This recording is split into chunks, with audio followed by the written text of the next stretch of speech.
It took Gavin Newsom 13 months to meticulously plan the perfect televised ambush against Vice President JD Vance, but it took a 7-year-old union electrician exactly 12 minutes to burn the governor's political future to the ground.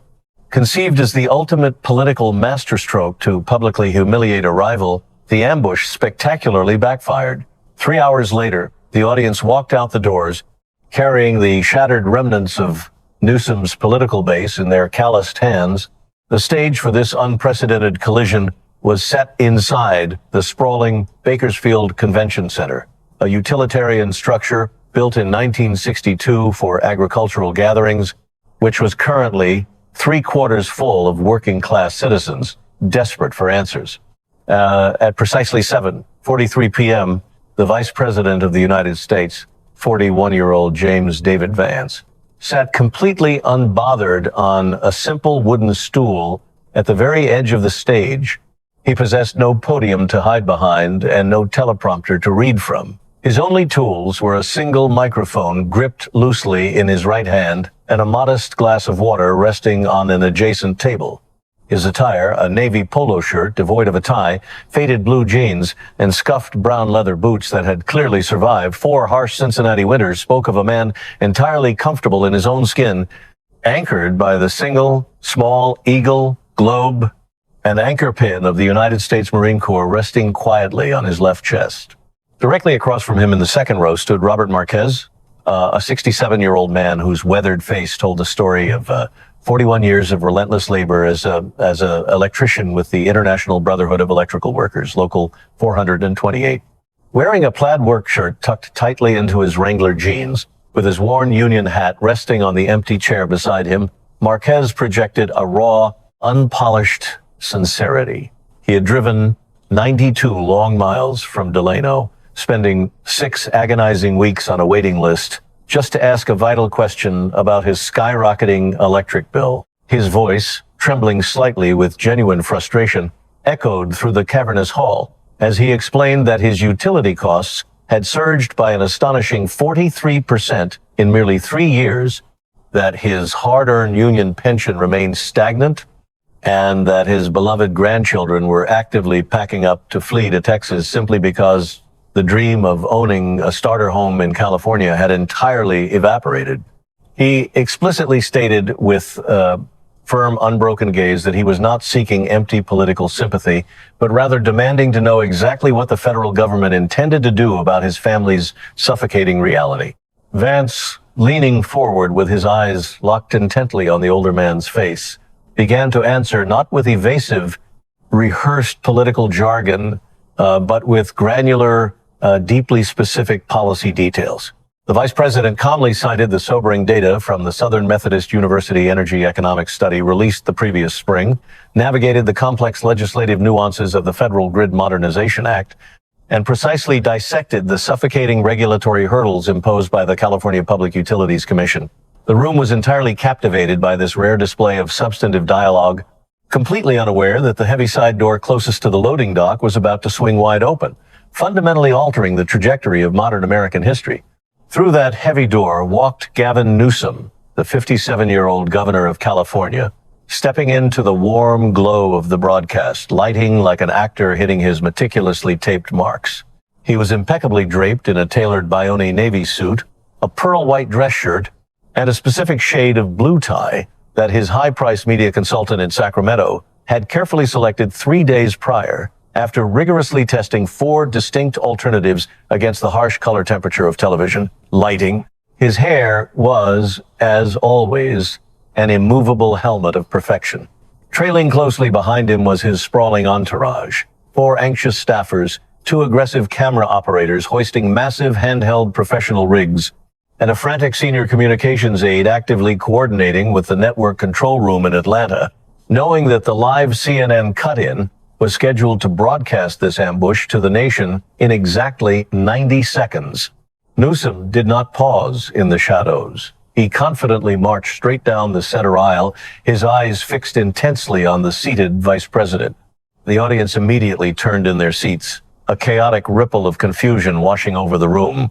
From the back rows A polite scattering of applause broke out from registered Newsom voters who had deceptively secured tickets expecting to grill Vance, while a chorus of heavy, audible groans emanated from the exhausted, working-class citizens in the front and middle rows. Yet, amidst the swirling chaos, Robert Marquez did not flinch. The old electrician remained standing tall, refusing to turn his head to acknowledge the governor, his unwavering eyes remaining fiercely locked onto the vice president. Arriving at the very front row, Newsom planted his feet firmly in the aisle, physically inserting himself directly between Marquez and the stage. His camera crew aggressively fanned out, their lenses capturing his heroic profile. Vance, however, remained profoundly still. The microphone rested easily in his right hand. He did not stand up. He did not defensively adjust his posture. He merely fixed a cool, unblinking stare upon the governor and waited in utter silence. Realizing he had to force the interaction, Newsom raised his voice, projecting not intimately toward Vance, but theatrically to the entire room. "Mr. Vice President, forgive the intrusion." Mr. Marquez, I apologize for interrupting your question, but since the Vice President is in California, on California soil, talking to Californians about California, I think it is time we have the conversation he has been avoiding for 13 months. Newsom paused dramatically, savoring the moment. "Mr. Vice President, you have called me repeatedly a liar from Washington, from Twitter, from Fox News. Tonight, I am 5 feet from you. Say it to my face or admit it was political theater." Taking a highly calculated half-step forward as his camera crew mirrored his movement, Newsom laid down his ultimate challenge. "Let's debate right here, in front of these people, in front of these cameras. The country deserves to see whether you can defend your accusations when there is no podium between us." The massive hall plunged into a suffocating, dead silence as CNN's bold red chyron flashed across millions of screens nationwide. Vance did not take the bait. For 4 agonizingly long seconds, the vice president sat in utter silence, doing something the 17 cynical reporters, furiously typing in the press section, failed to comprehend because they had never witnessed a modern politician actually do it. Vance was looking deeply, respectfully, directly into the eyes of Robert Marquez. The 67-year-old man had been standing for 90 seconds. He had driven 92 miles. He was exhausted, and he was desperately waiting for an answer about his electric bill. When Vance finally raised the microphone to his lips, his voice was remarkably soft, completely bypassing the posturing governor. "Mr. Marquez, I apologize. I'm going to ask you to sit down for one moment. I will return to your question. I promise you I will." Marquez, displaying a brief flicker of hesitation that the C-SPAN cameras permanently immortalized, slowly sank into his seat. Only then did Vance shift his piercing gaze to the meticulously groomed governor hovering in the aisle. "Governor, I'd be happy to talk with you, but not as a debate. Not in this format." "Mr. Marquez asked me a question about his electric bill." He has been on the IBEW Local 428 Town Hall waiting list to ask that question for 6 weeks. He drove here tonight from Delano. The Vice President of the United States owes him an answer before he owes you a debate. The convention center's air seemed to instantly crystallize, the sheer weight of the rebuke hanging heavily over the audience. Vance's face remained a mask of polite but unyielding resolve. "If you'd like to sit down, Governor, there's an empty seat in row 3 next to a gentleman named Carlos Hernandez who runs a small almond operation in Shafter. I'll get to your concerns after I finish answering Mr. Marquez and after Mrs. Patel from row 8 and after the gentleman in the green shirt in row 12. We'll go in order." Vance paused, letting the devastating implication of equality sink into the governor's ego. "Or, Governor, if your schedule does not permit you to wait, you can leave. The cameras will follow you out. That's your choice. But I'm not going to tell Mr. Marquez that the governor of California is more important than his electric bill. Because where I come from and where Mr. Marquez comes from, that's not how it works." The convention center, a space that had quietly absorbed 13 years of countless political fundraisers and hollow town halls, had never absorbed a silence quite as suffocating as the one that immediately followed. Newsom stood paralyzed in the aisle, his mind racing through his limited options. He could humiliatingly take a seat in row 3, visibly yielding control to Vance and publicly accepting the terrifying reality that he was merely a citizen subject to the exact same waiting list as an elderly electrician. He could turn on his heel and leave, cowardly surrendering the room. Or he could arrogantly press the debate request, openly violating the basic protocol of human decency Vance had just masterfully established. His hair remained absolutely perfect, shining under the hot lights, but in this terrifying moment of unscripted truth, the perfect hair offered absolutely no salvation. Newsom, driven by blinding ambition, chose the third, fatal option. His smile tightened into a rigid grimace. Mr. Vice President, with respect, Mr. Marquez's electric bill is exactly what I have been asking you to debate. Federal energy policy under this administration has crushed working Californians.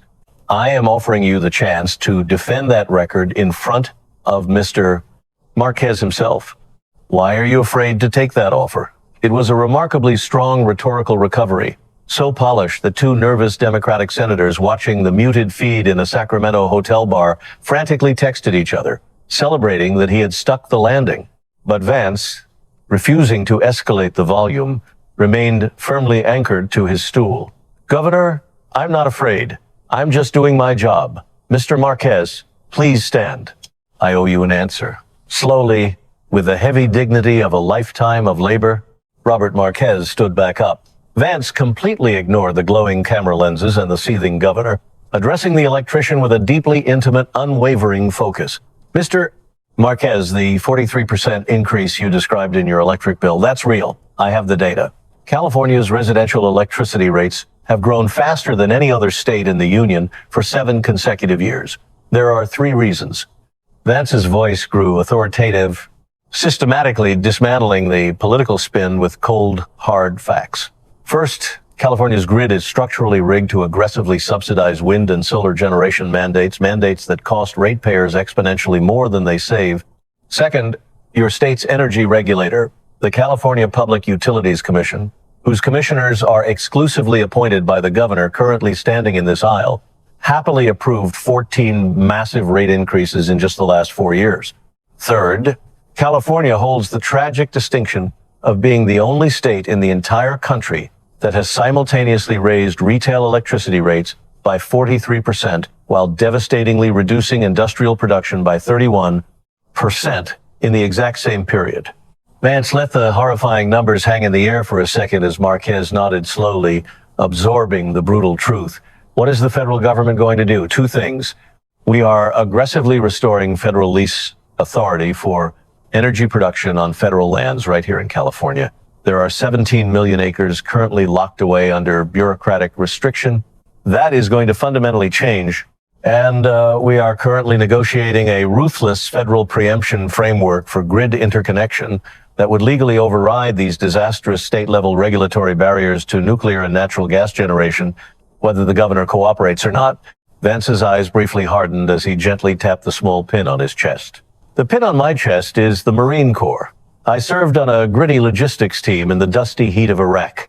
I absolutely do not negotiate with elitists who purposely make my brother Marines pay significantly more for basic electricity than the struggling people down in Mississippi. The reaction was instantaneous and deafening. A roaring, sustained wave of thunderous applause erupted from the front rows where Robert Marquez stood. A pure, visceral release of working-class validation that lasted exactly 41 unbroken seconds. Trapped in the aisle by the deafening applause, Newsom's manicured hands balled into tight fists. He refused to sit down. Desperate to regain control of his evaporating narrative, he pivoted to the singular angle his expensive communications team had obsessively drilled into him for the past 13 months. It was the ultimate character assassination attempt. Mr. Vice President, Newsom began, his voice dripping with condescending venom, speaking of Marines, speaking of working class identity. I want to ask you something the entire country has been desperately asking for 7 years.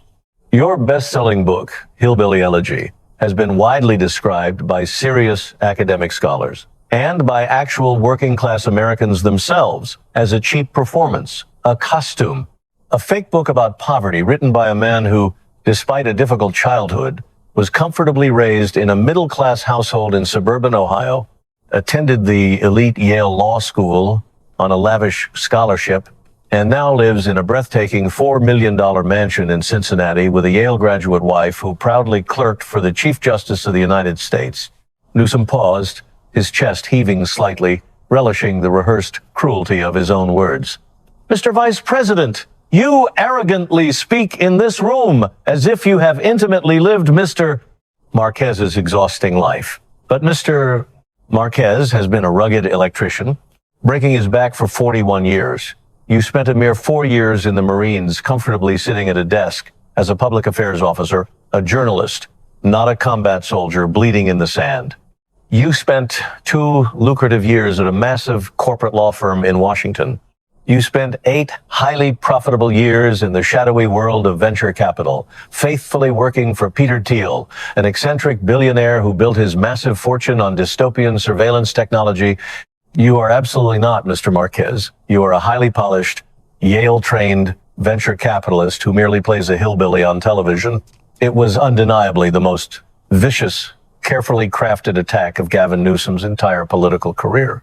In the second row, an Atlantic correspondent who had spent years writing identical critiques froze, taking his hands off his keyboard. He didn't stop because he disagreed with the framing, but because his seasoned journalistic instincts recognized a terrifying truth. The absolute strongest, most personal attacks always set the stage for the most catastrophic, world-ending counterattacks.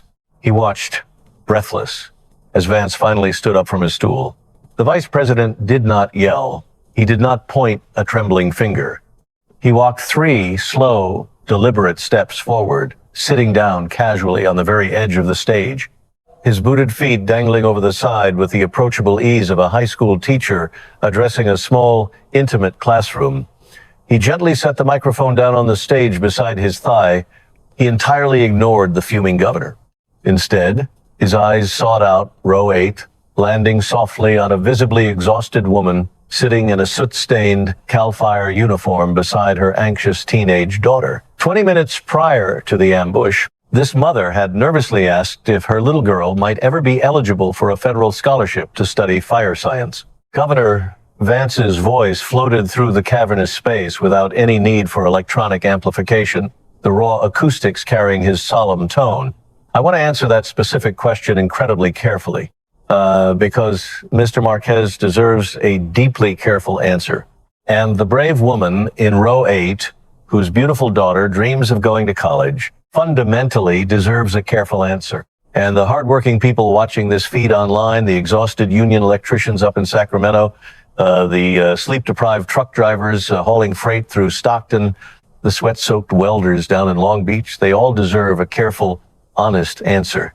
Vance slowly picked the microphone back up. Governor, you are absolutely right that I went to the elite halls of Yale. You are entirely right that my brilliant wife clerked for the Chief Justice.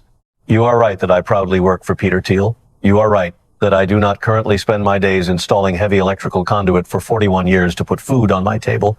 Every single one of those carefully researched facts is completely accurate, and I am not going to waste a second disputing them. But what I want to deeply tell you, Governor, and what I really want to tell Mr. Marquez right now is this. Vance took a slow, heavy breath, and the entire convention center seemed to stop breathing with him.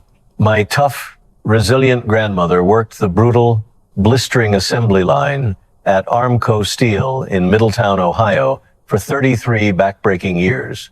My grandfather worked in that exact same deafening factory for 41 years. They finally retired with a meager pension that paid them, combined, significantly less than what my wife comfortably earns in a single month at the family law practice she joyfully returned to last year. My deeply troubled mother was tragically admitted to a cold hospital room in Hamilton, Ohio, in October of 2008 following a horrific heroin overdose.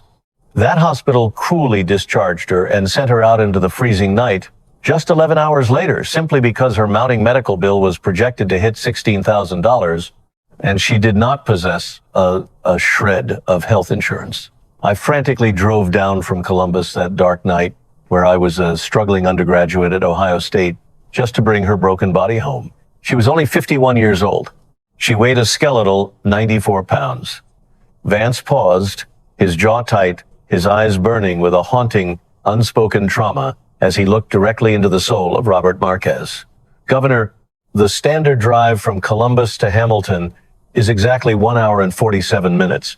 I made that terrifying, tear-blinded drive that night in exactly 1 hour and 22 minutes. I honestly do not know how I survived it.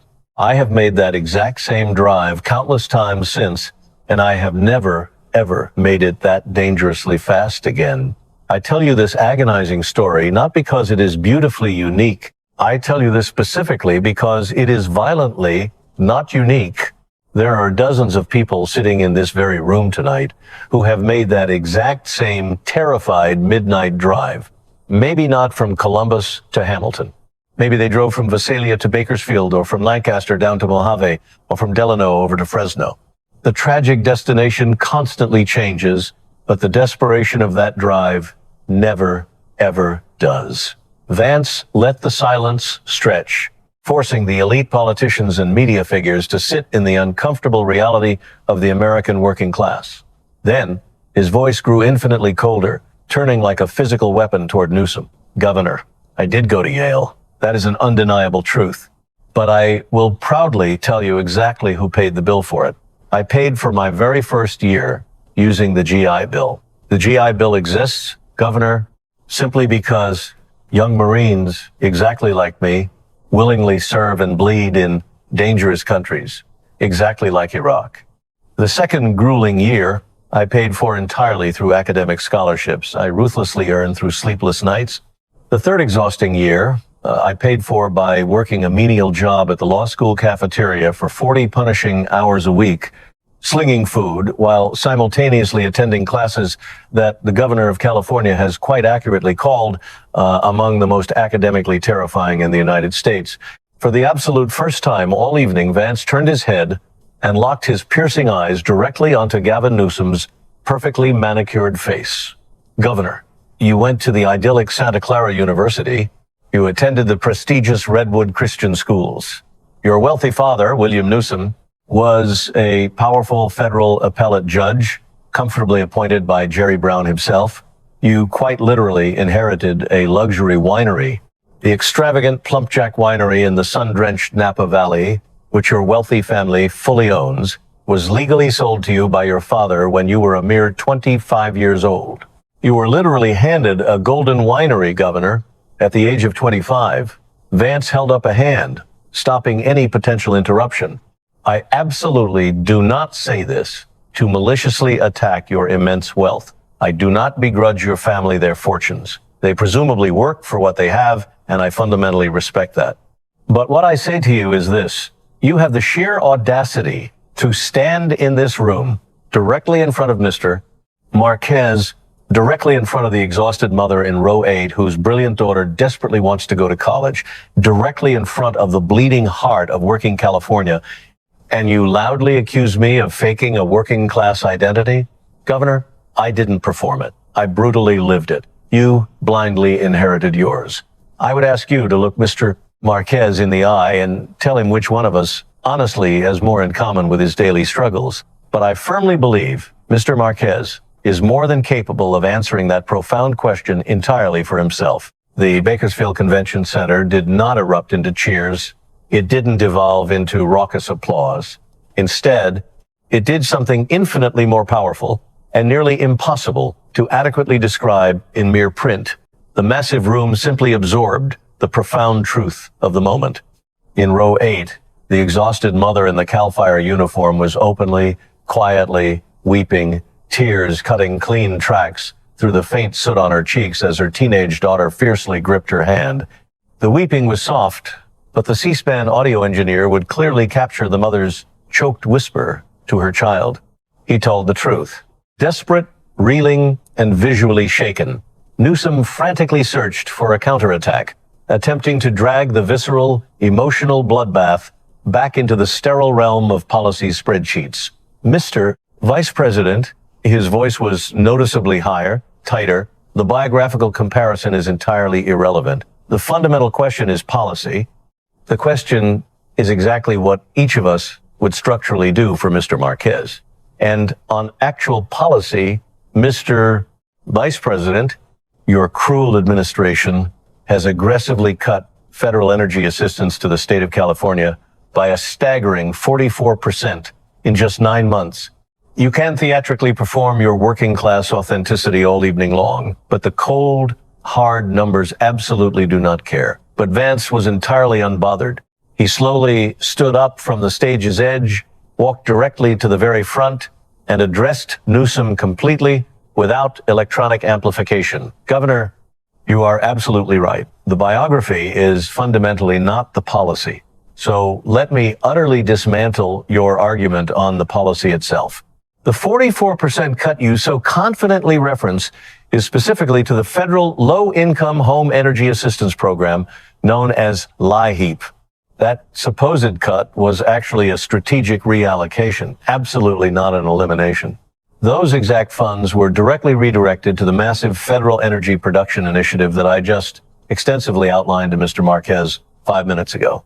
The net effect on the average California household's energy costs, as meticulously projected over the next 5 years, is a massive 14% permanent reduction in their average annual electric bills, entirely validated by the Department of Energy's own rigorous modeling. I have that exact detailed model sitting right now in my hotel room. I can easily have my staff email the PDF to your office first thing Monday morning. Vance paused, a hint of genuine pity flashing in his eyes. Or, Governor, you can stubbornly stand there and keep falsely telling Mr. Marquez that I'm just performing, while his real-world electric bill continues to skyrocket and his beloved grandkids are forced to flee to Texas. It's entirely your call. Returning to his stool, Vance delivered his final ultimatum. Governor, I want to make a very sincere suggestion. We've selfishly spent the last 15 minutes bickering about you and me. Mr. Marquez has been standing here waiting incredibly patiently, and so have dozens of other exhausted people in this room. What if we did exactly this? I will simply continue answering the specific questions from these good constituents. You are more than welcome to stay. You are entirely welcome to politely interject if you genuinely have something specific and productive to add to a specific answer. But this is their evening, Governor, not ours. Newsom visibly hesitated, the horrific jaws of the political trap gleaming under the lights. To refuse the offer and storm out was to undeniably prove he cared far more about his own ego than the suffering people sitting in the room. His hair remained perfect, but a bead of sweat definitively formed at his temple. Mr. Vice President, I am completely happy to participate in any constructive conversation that genuinely puts working Californians first. Vance offered a slight, knowing nod. Thank you, Governor. There's that empty seat in row 3 I mentioned earlier. Mr. Hernandez has graciously moved his coat over. Make yourself totally comfortable. And so, with the entire nation watching live, the powerful governor of California was forced to conduct the walk of shame to row 3. He rigidly sat down next to Carlos Hernandez, sandwiching himself helplessly between a bewildered almond farmer from Shafter and a vacant seat. With the governor thoroughly neutralized, Vance returned his full, undivided attention to the citizens. He gently called upon Maria Rodriguez, a 34-year-old single mother of 2 from Visalia, whose exhausted eyes betrayed years of sleepless nights. She nervously asked about the crushing cost of daily childcare. Vance detailed exactly how the federal child care tax credit had been significantly increased, mapped out the eligibility thresholds, and personally guaranteed his office would help her tax preparer process it. Overwhelmed by being genuinely seen, Maria began to sob silently. Vance then moved to Tom Beal, a retired LAPD officer, rattling off precise federal pension protections and legislative codes, leaving the hardened man stunned by an actual answer instead of a hollow press release. He engaged Amanda Reeves, a civics teacher, in a vibrant dialogue about her curriculum and federal funding. Then, the microphone was passed to Jennifer Park, a 22-year-old recent graduate of California State University, Fresno. Wearing a slightly faded CSU Fresno sweatshirt, she was undeniably the youngest, most vulnerable person in the massive room. Her voice quivered slightly as she asked about her suffocating mountain of student loan debt, totaling an inescapable $84,000. She heartbreakingly explained that when she naively enrolled as a freshman in 2020, her tuition had been a manageable $6,400 per year, but by her senior year, it had inexplicably exploded to $8,300. Vance meticulously outlined the available federal student loan refinancing programs, then, in a masterstroke of political theater, slowly turned his head toward the metal folding chair in row 3. Governor, Jennifer just asked a deeply important question about her $84,000 in crippling student debt. Cal State Fresno tuition, the exact year you triumphantly took office in 2019, was $6,400 annually. By 2025, it had skyrocketed to $8,300. That is a massive 30% increase in just 7 years, measured against a national inflation rate of only 19% over that exact same period. Would you like to personally address Jennifer's question? Reluctantly, Newsom leaned forward in his cheap chair, clearing his throat. Jennifer, the cost of public higher education in the state of California has historically been a Vance smoothly cut him off. Jennifer, why don't you just ask the governor directly? Jennifer Park clutched her microphone, her small voice suddenly carrying the crushing weight of an entire betrayed generation. She looked the perfectly groomed governor dead in the eye. Governor Newsom, why did my tuition go up that much? Newsom offered a tight, practiced smile. Jennifer, the entire California State University system has unfortunately faced incredibly significant funding challenges directly due to Governor. She interrupted, her voice gaining a desperate edge. Why did the tuition go up? An agonizing pause infected the room. We simply had to make incredibly difficult budget decisions, Jennifer. She didn't blink. Like what? Newsom frantically scanned the room for a political out, but Vance's unyielding presence provided none. There are simply many, many competing priorities for limited state funding. Newsom stammered, Jennifer Park absolutely refused to let him pivot. Governor, my best friend Marisol started at Fresno State the exact same year I did. She dropped out her junior year simply because she couldn't afford to pay your second tuition increase. She's currently working exhausting shifts at Target right now. She owes $31,000 to the government, and she has absolutely no degree to show for it. The governor of her own state aggressively increased the tuition that completely broke her life. Why? Total, suffocating silence. It wasn't the vice president who had delivered the fatal blow. The devastating question had come directly from a 22-year-old girl, and the powerful governor of California was left utterly incapable of answering her. Watching the brutal exchange, Vance finally spoke up, his voice dangerously quiet. Governor, I want to share one very specific document with this room today. It is an internal, highly classified memorandum from the California State University Office of the Chancellor. It is clearly dated April 2023. The explicit subject line reads, Tuition Increase Strategy 2023 to 2027. I'll just read you one single paragraph. Vance reached into his back pocket and slowly withdrew a printed, creased piece of paper. He read the damning text with chilling clarity. Recommend aggressively pursuing a 4% annual tuition increase, specifically structured to remain safely below the politically sensitive threshold while maintaining our desired revenue trajectory. The governor's office has explicitly indicated to us that any increases above 5% annually will instantly create unfavorable media headlines, but increases kept at or strictly below 4% will reliably generate minimal media coverage. Strategy. Stay at precisely 4% for multiple consecutive years to secretly compound into substantial revenue entirely without facing any political cost. Vance slowly lowered the heavily creased page, his eyes locking onto Newsom's pale face. Governor, your very own office explicitly told the Cal State Chancellor in cold, hard writing that a 4% annual increase was politically safe simply because it would successfully avoid generating bad headlines for you. Marisol Hernandez absolutely did not appear in your polished headlines. Jennifer Park is absolutely not appearing in your glowing headlines tonight.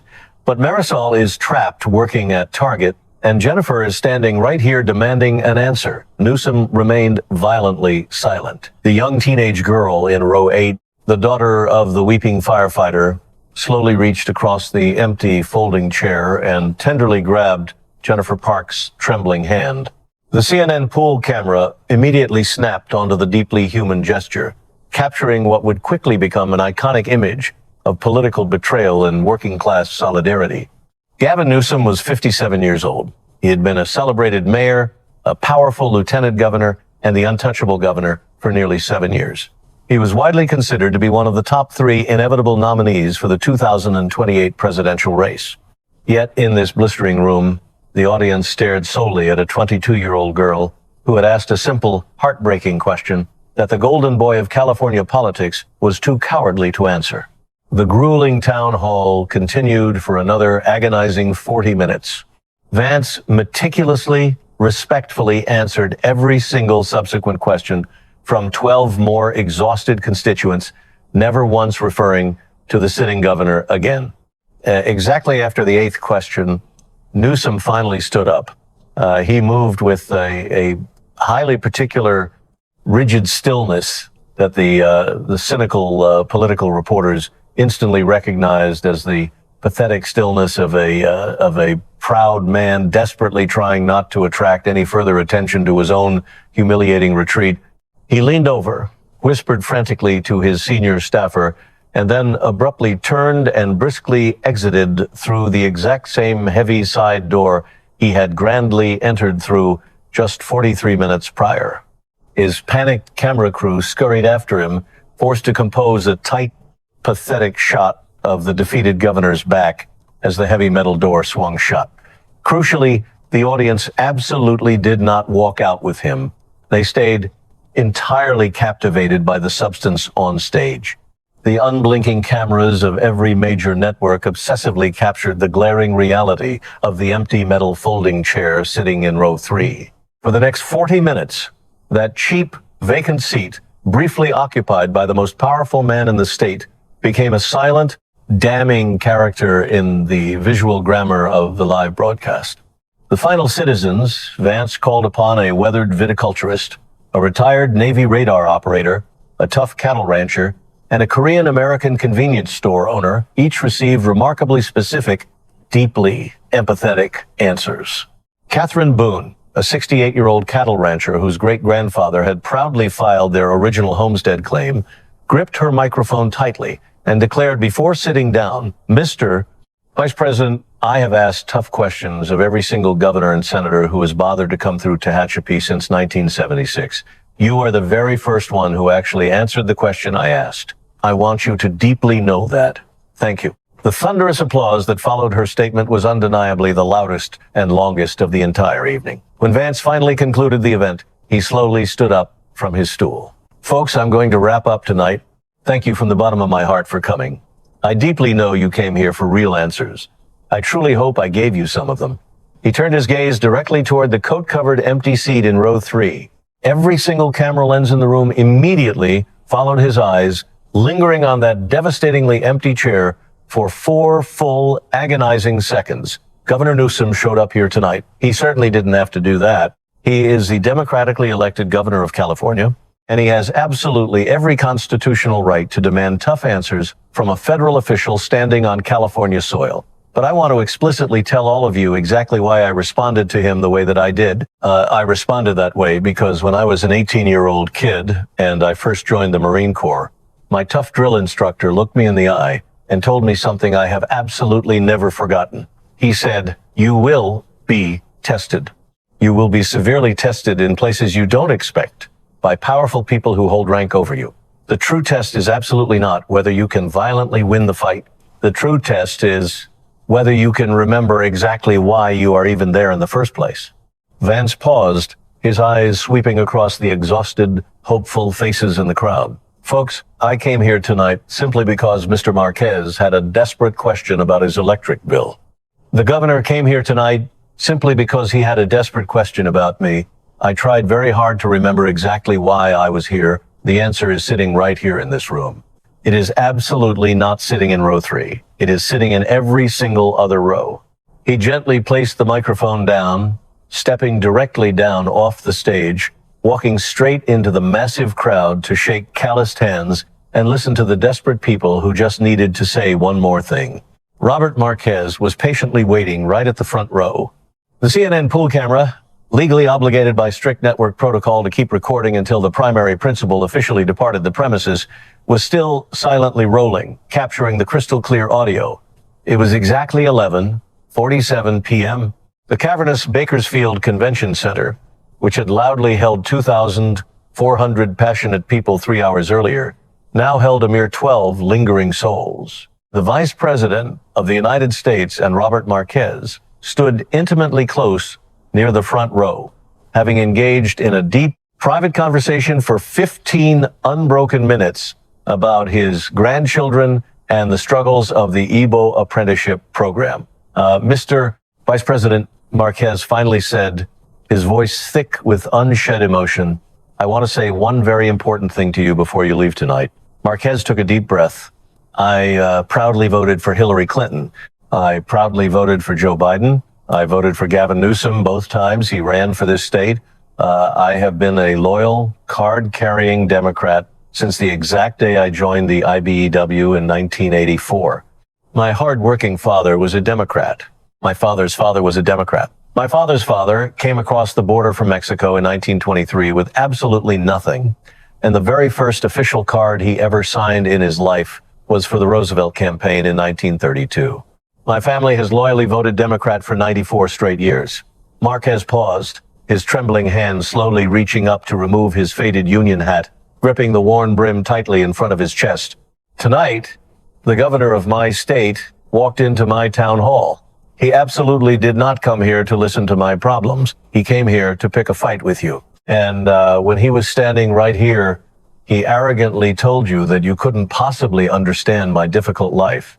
And then he stood there and could not even answer a terrified young woman's simple question about why her college tuition violently went up. Marquez looked Vance directly, deeply in the eye. "Mr. Vice President, I am absolutely not going to vote Republican. I have simply been a Democrat for way too long. But I swear to God, I am never going to vote for that governor ever again. Not for president, not for senator, not even for the county dog catcher. He came into my town tonight, and he didn't even see me standing right in front of him. He only saw a camera." Marquez paused, wiping a calloused hand across his tired eyes. "I just really wanted to tell you that personally, so you truly understand." Vance remained perfectly, profoundly quiet for a very long time, simply absorbing the devastating weight of the man's confession. The pool camera held the excruciating silence.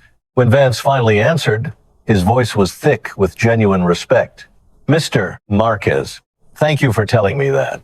I truly hope your electric bill comes down, regardless of whether you ever vote for my party or not." Marquez offered a slow, deeply respectful nod, placed his faded Union hat firmly back onto his head, turned around, and walked slowly toward the glowing exit signs. The raw, unedited clip of Robert Marquez's heartbreaking words to Vance, exactly 12 and a half minutes from the quiet beginning to the devastating end, was about to become the single most viewed political clip of the entire calendar year. Within a week, it shattered records. With 231 million verified views, the hashtag number "I came to listen" utterly dominated the internet for days, evolving into the highest possible moral compliment in American digital culture, while the devastating phrase "he saw a camera" instantly became the most lethal, unforgivable insult. The real-world consequences fell like massive dominoes. The panicked California State University Board of Trustees frantically passed an emergency resolution permanently freezing all tuition increases. Marisol Hernandez received a miraculous full-ride retroactive scholarship to finish her degree, proudly graduating 19 months later with Jennifer Park cheering in the audience. The CSU chancellor was forced to resign following a brutal state audit. 3 prominent Democratic members of Congress formally distanced themselves from Gavin Newsom's presidential ambitions. The mighty IBEW publicly withdrew its long-standing endorsement of the governor. Most devastatingly, the Emerson College polling series experienced an unprecedented 14-point swing.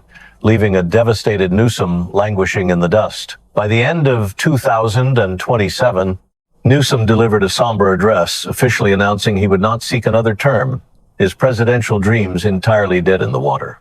Meanwhile, Hillbilly Elegy rocketed back to the top of the New York Times bestseller list. JD Vance quietly added a new foreword to the reprinting, specifically noting, "A powerful politician once arrogantly told me that I maliciously performed a fake working-class identity purely for cheap political gain. I have absolutely not responded to that politician publicly, and I swear I never will."